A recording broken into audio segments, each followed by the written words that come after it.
बहुत कठिन वस्तु है। सेवा भगवान की जिसने पधराली, प्रियाजू की पधराली सेवा कर रहा है, आप समझो श्री जी के निकुंज में हो, संशय मत करना, सीधे आपको श्री जी अपनी सेवा में लेंगे यदि सेवा विराजमान। देखो साधना का फल होता है, सेवा का फल नहीं होता। सेवा का सीधा फल होता है स्वामी के समीप नित्य सेवा में पहुंच जाना। आज तक हमें कहीं ऐसा प्रमाण नहीं मिला कि श्री जी की सेवा करने वाले की गति में अंतर हुआ हो। कहीं भी ऐसा साधना से भ्रष्ट होते तो देखा गया, लेकिन श्री जी की परिचर्या करने वाला श्री जी को प्राप्त नहीं हुआ, ऐसा हमें अभी तक प्रमाण नहीं मिला। ये श्री राधा मोहन जी के आराध्य देव थे, आस्करन जी के, और ये सेवा में मगन रहते। देखो जब आप ठाकुर सेवा, जैसे आपको कि अब हम सेवा में रहेंगे तो हमारा काम कौन करेगा, तो पूरी सृष्टि तुम्हारे काम से चल रही है, तुम्हारे चलाए चल रही। अरे कुछ समय, घड़ी दो घड़ी तुम ऐसी निकालो जिससे एकांत चित्त से आनंद पूर्वक अपने लाडले ठाकुर को दुलार कर सको। उनको श्रृंगार करो, भोग लगाओ, आरती करो, चार परिक्रमा करो, साष्टांग दंडवत करो। जीवन का परम लाभ है ये। पर नहीं, आप खाएंगे हलवा, गरम गरम पकौड़ी, चाय, और ठाकुर जी के सामने वो सफेद वाले दाना नहीं आते, चिरौरी रख दो अरे भाई तुम क्या कर रहे हो, चोरी कर रहे हो तुम। घर में ठाकुर विराजमान, घर के मालिक विराजमान है, हमें जल्दी ऑफिस जाना है, गरम गरम परेठा ये वो सब, और ठाकुर जी के सामने। हम तो देखते हैं जैसे कोई ठाकुर जी के दर्शन कराने के लिए लाता है तो 4 टाफी, वो भी प्लास्टिक से लिपटी हुई, मतलब देख केवल ले, खा भी नहीं सकते हो क्योंकि प्लास्टिक लगी हुई, ऊपर कवर एकदम ऐसे रखे हुए हैं। वो बोले हमारे लड्डू गोपाल हैं।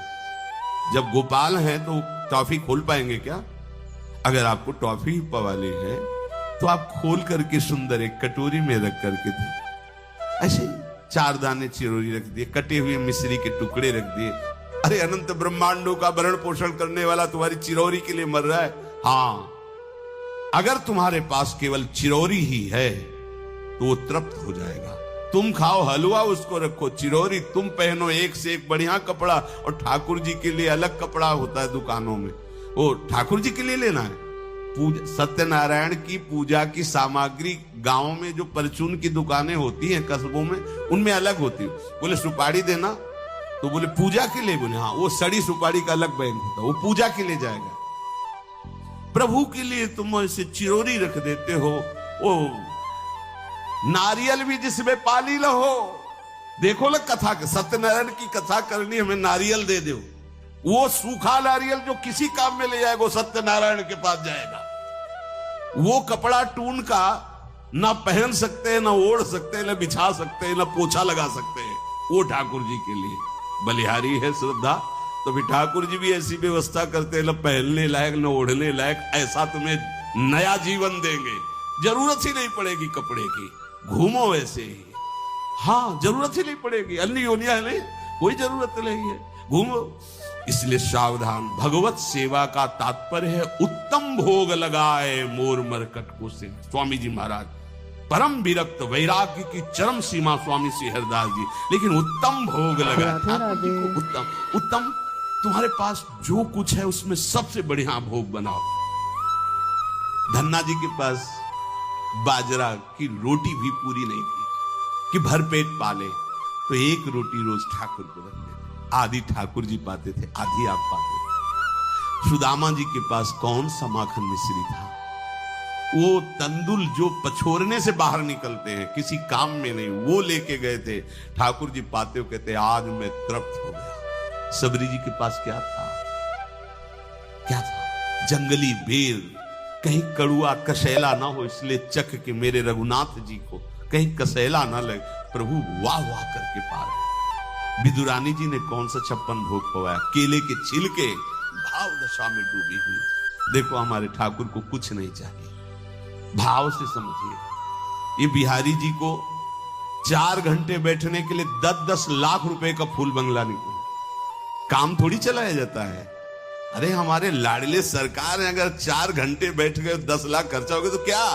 अनंत ब्रह्मांडों का सृजन करने वाला ठाकुर हमारे पास नहीं है, तो ठाकुर जी को आपका भाव चाहिए। और आप तो सो बढ़िया पलंग में, और ठाकुर जी को एक छज्जा में विराजमान किए, छज्जा में ऐसे उतर नहीं सकते, मतलब कूदे तो वैसे ऊंचे, अगरबत्ती दिखा दी, आप तो नहीं, अपने लाड़िले ऐसे प्यार करो, ऐसी जगह सिंहासन रखो कि उतर कर अगर आपके वन विहार करना चाहे तो उतर लेना, ऐसा विराजमान करो आराम से। ओ एकदम वो सिर्फ दीवार में ऐसी जगह, या तो बाहर वाले कमरे में, अपने कमरे में तो ठाकुर जी रहेंगे ही नहीं। अरे भाई, अगर घर में ठाकुर जी तो उठते बैठते निकलते, उनके दर्शन हो रहे, चोरी क्या? तुम तो हमारे घर के माई बाप हो, सब देखो, चोरी क्या आपसे? आपको जो अच्छा न लगे सुधार देना, ऐसे रहना चाहिए। बिल्कुल भगवत प्राप्ति निश्चित है, ये सेवा पद्धति है, बड़े भाव से आप इसको स्वीकार कीजिए। हमारे लाडले बड़े कृपालु हैं। अरे जहर पिला रही है छाती में लगा के तो परम पद दे रहे हो, तुम दूध पिलाओगे तो तुम्हें परम पद नहीं मिलेगा। पूतना जहर लेकर के पिला रही बाल गोविंद को, अभी 6 दिन के ठाकुर हैं, उसे परम पद प्रदान किया, और आप रोज सुंदर सुंदर भोग लगा रहे हो और तुम्हें भगवत प्राप्ति नहीं होगी।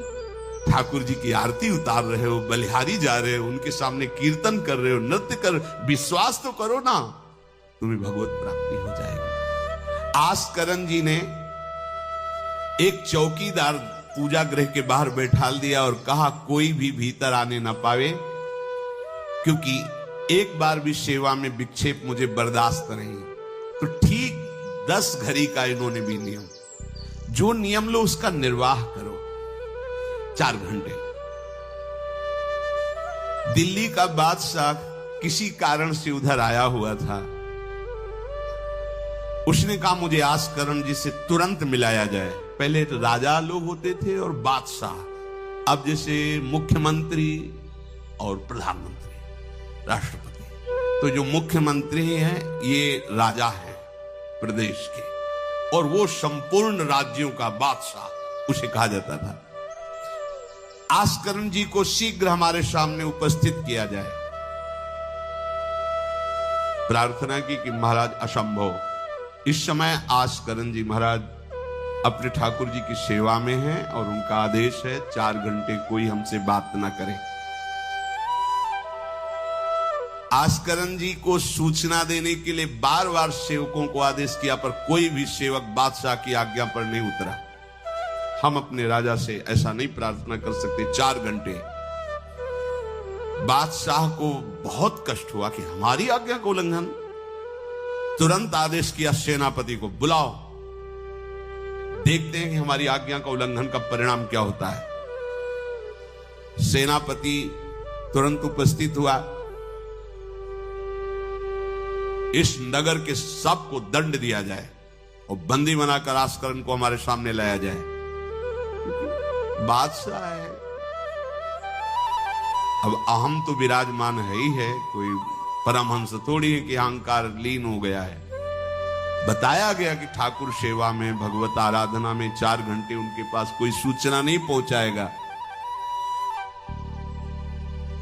बादशाह की आज्ञा का उल्लंघन करने के कारण सब सैनिक जितने थे दब रहे थे। महाराज की तो आज्ञा है कि सूचना न दो, पर यहां तो सब गड़बड़ हो रहा है। बादशाह ही नाराज हो गया। बड़ी घबराहट पूरे नगर में फैल गई और पूरे सैनिकों में फैल गई। ये नरवरगढ़ ग्वालियर से दक्षिण में है। आस्करण जी ना शिकार खेलते थे, ना किसी को दंड देते थे, बस केवल भगवत सेवा, नाम जप, नाम कीर्तन। पूरे नगर को सब सुविधा, सबके घर में ठाकुर सेवा, सबके यहां नाम कीर्तन सुनाई देना चाहिए। जिसको जो जरूरत हो राज दरबार से ले जाए। किसी को लग सकता है अगर ऐसे बढ़ता रहेगा तो राज खजाना खत्म हो जाएगा। नहीं, अज्ञान से तुम सोचते हो। एक बार पूज्य पादुड़िया बाबा के यहाँ 500 लोगों का भोजन बना। अब वहां उत्सव में 5000 से भी अधिक लोग आ गए, तो जो सेवक जन थे, भंडारी थे, भाग के आए, बाबा अब तो बहुत ही हानि हो जाएगी, क्योंकि सब लोग आ गए, 5000 के लगभग लोग हैं और 500 का ही भोजन बना है। बाबा जी ने कहा घबराने की जरूरत नहीं। गए, अपना ऊपर का चला ऐसे डाल दिया जो रसोई बनी हुई थी। बोले इसे खोलना नहीं, बस बांटते जाओ। सब पा चुके, जितना बना था ना। भगवत प्रताप। हरिराम व्यास जी की बेटी का ब्याह, रात्रि में बारातियों के स्वागत के लिए एक से एक सुंदर पकवान बने हुए थे, क्योंकि जिनके चेला मधुकर शाह राजा थे उनके पास कमी क्या, सब सुविधाएं। हरिराम व्यास जी ने सोचा ये संसारी आदमी इतने सुंदर सुंदर पकवान पाएंगे, ये तो ठीक नहीं है। वृंदावन के संत जन लेंगे तो अपने ठाकुर का भोग लगाएंगे, पाएंगे, कीर्तन करेंगे। कोतवाल को बुलाया वृंदावन के और कहा सब वैष्णव जनों को कह दो कि तुरंत आ जाओ, रमनिया ले जाओ। देखो कैसी भावना है, बेटी का ब्याह है। बोले संसारी आदमी बाराती क्यों पाएंगे। अब आप हो तो कह दे अरे इज्जत चली जाएगी, बाबा जी को खवाने से क्या इज्जत है। बारातियों को खवाएंगे तो इज्जत बनेगी। ये किसकी, देहाभिमानियों की। और अपनी इज्जत क्या है, श्यामा श्याम। अगर रसिकों को पवाएंगे तो हमारी इज्जत बन जाएगी, श्यामा श्याम प्रसन्न हो जाएंगे। तो श्यामा श्याम प्रसन्न हो जाएंगे, बाराती भूखे रहेंगे, ऐसा कैसे हो सकता है, ऐसा हो ही नहीं सकता है। हरिराम व्यास जी के, अब उनके लिए तो कोई रोक नहीं, उन्हीं की बेटी का तो ब्याह है। जो भंडारे में सब जमा थे, लड्डू गुलाब जामुन ये वो भर भर के अमनिया, ले जाओ ले जाओ। अब ब्रजवासी संत जन सबको बांट दिया, पर जितना भंडारा था उतना ही भंडारा। कर तुम अकर तुम अन्यथा कर तुम सर्व समर्था सा ईश्वरा।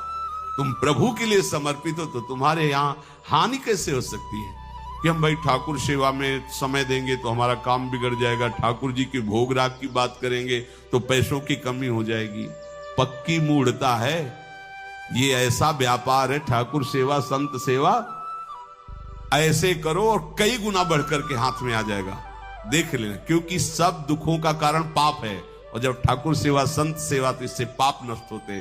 जे ही पाप नष्ट हुए सुख का मार्ग खुल गया, पर अज्ञानी जानता नहीं है। अब बादशाह के आदेश से हड़कंप मच गया। कही के पठाई कहो कीजिए लड़ाई, सुनी रुचि उपजाई चली पृथ्वी पति आयो है। पर्यो सोच भारी तब बातियों बिचारी कही, आप एक जावो गयो अचरज पाई है। सेवा करी सिद्धि साष्टांग होई के भूमि परे, देखी बड़ी बेर पांव खड्ग लगायो है। कटी गई एड़िए पे टेढ़ी हूं न भौं करी, करी नित नेम रीति धीरज दिखाई है। बादशाह ने कहा आखिरी हुक्म है, आस्करण को हाजिर किया जाने, संपूर्ण सेना से विध्वंस मचा देंगे, नरवर गण को पूरा नष्ट कर देंगे। जो प्रधान सेना नायक था वो हाथ जोड़ करके बादशाह से बोला कि आप समझो, हम आपके सेवक हैं, आपसे लड़ कैसे सकते हैं, आप बादशाह हो। पर मेरी प्रार्थना है आप अकेले जाकर के देख लीजिए, आस्करण जी सेवा में अकेले जाकर बात कर। हम सूचना नहीं दे सकते पर आपको रोक नहीं सकते, आप जाकर के बात कर लीजिए। बादशाह को लगा कि बात तो सही कि हमारे ही अनुकूल है, ये कोई वैरी तो है नहीं, चलो कोई अंगरक्षक नहीं। और स्वयं अंदर जाकर के देखा तो सारी सेवा हो चुकी थी, ठाकुर जी की साष्टांग दंडवत कर रहे थे। सत्संग में भी कहा है कि आप लोगों का जैसे शरीर स्वस्थ है तो साष्टांग दंडवत का नियम लेना चाहिए अपनी ठाकुर सेवा करके। 5, 7, 11, 21, 51, 108 अपने ठाकुर 4 परिक्रमा की, कहीं से भी 108 दंडवत। एकोपि कृष्ण कृतः प्रणामो दशाश्वमेधा व्रतेन तुल्यः, दशाश्वमेधी पुनरेपि जन्म प्रणामी न पुनर्भवाय। ये भीष्म जी बोल रहे हैं, एक बार हमारे श्री कृष्ण को कोई साष्टांग दंडवत कर दे, 10 अश्वमेध यज्ञ का फल और घृत स्नान का उसे प्राप्त होता है। पर 10 ये अश्वमेध यज्ञ करने वाला पुनर्जन्म को प्राप्त होता है, पर एक बार श्री कृष्ण को साष्टांग प्रणाम करने वाला पुनर्जन्म को प्राप्त। दशाश्वमेधी पुनरेपि जन्म